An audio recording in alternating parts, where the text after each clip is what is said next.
नमस्कार दोस्तों, मैं डॉक्टर राजेश लोधी एडवोकेट आप सभी का स्वागत करता हूं हमारे यूट्यूब चैनल पर।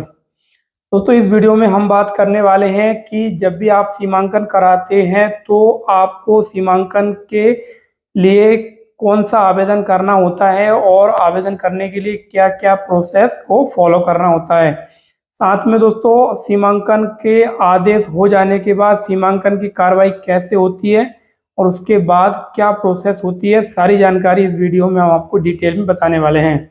तो चलिए दोस्तों, शुरू करते हैं।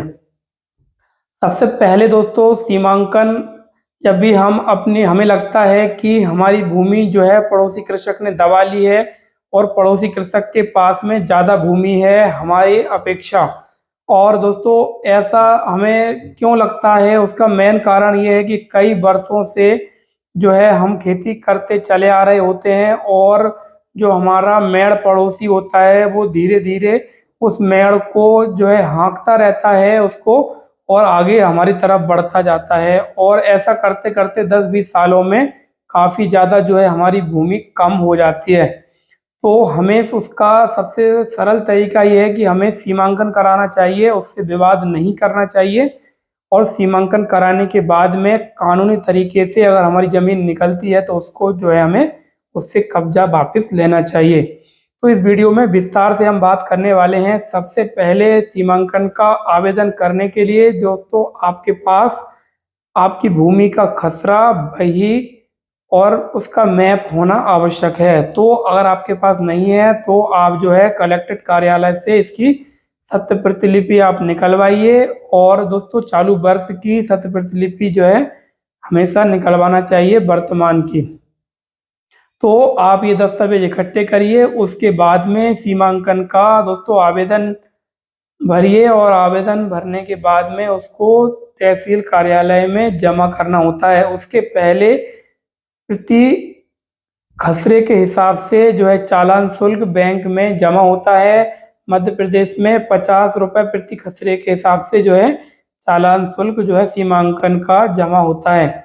तो ये शुल्क जमा करने के बाद में हम आपको मध्य प्रदेश की अगर बताएं तो मध्य प्रदेश में लोक सेवा केंद्र के माध्यम से आवेदन लिए जाते हैं और आप पूरा कंप्लीट फॉर्म भर के उसकी सीमांकन की रसीद जमा करने के बाद अपने दस्तावेज लगाने के बाद में आप आवेदन करते हैं तो वह आवेदन तहसील कार्यालय में पहुंचता है और तहसील कार्यालय में तहसीलदार के द्वारा उस पर जो है आदेश किया जाता है।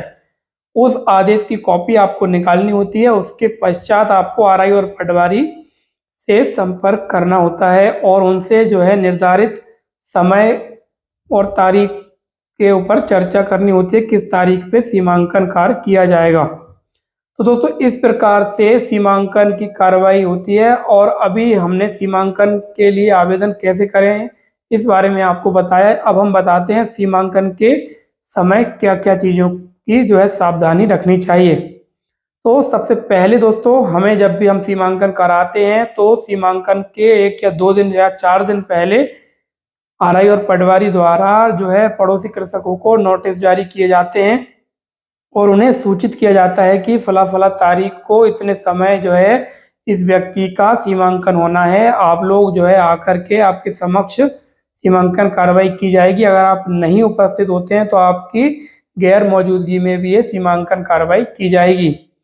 तो इस प्रकार सूचना देना बहुत आवश्यक होता है, क्योंकि दोस्तों जब धारा 250 का केस हम लड़ते हैं तो उस समय ये जो पॉइंट होते हैं ये हमें केस जिताने और हराने के लिए जो है कारगर सिद्ध होते हैं। तो हमें सबसे पहले नोटिस निकलवाना चाहिए। नोटिस निकलवाने के बाद सूचना उनको देनी चाहिए और सूचना जब देने के लिए जाते हैं तो इस नोटिस अगर लेने से मना करते हैं तो उस पे स्पष्ट लिखना चाहिए कि नोटिस लेने से मना किया गया, सूचना दी गई और उनके हस्ताक्षर आप ज़रूर करवाएं। तो जनरली ये काम जो होता है गांव के चौकीदार का होता है, तो आप जो है चौकीदार के साथ जा सकते हैं या फिर उसको समझा सकते हैं कि आप ऐसा ज़रूर उस पर लिखवाएं। इसके पश्चात जिस दिन सीमांकन की कार्रवाई होती है उस दिन आप कोशिश करें कि आप उसका वीडियो बनाएं। और सीमांकन कार्रवाई को अगर आप वीडियो में मोबाइल से बना लेते हैं तो भी आपको काफ़ी ज़्यादा मदद इसमें मिलती है।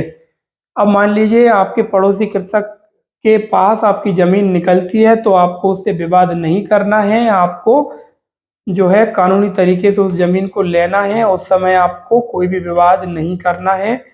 आरआई पटवारी जहाँ-जहाँ कब्जा निकलता है अपनी रिपोर्ट तहसीलदार को पेश करते हैं। उसमें वह स्पष्ट लिखते हैं कि फलाने-फलाने कृषक के पास उक्त कृषि भूमि जिसकी सीमांकन हुआ उस व्यक्ति का कब्जा इतना-इतना निकला है।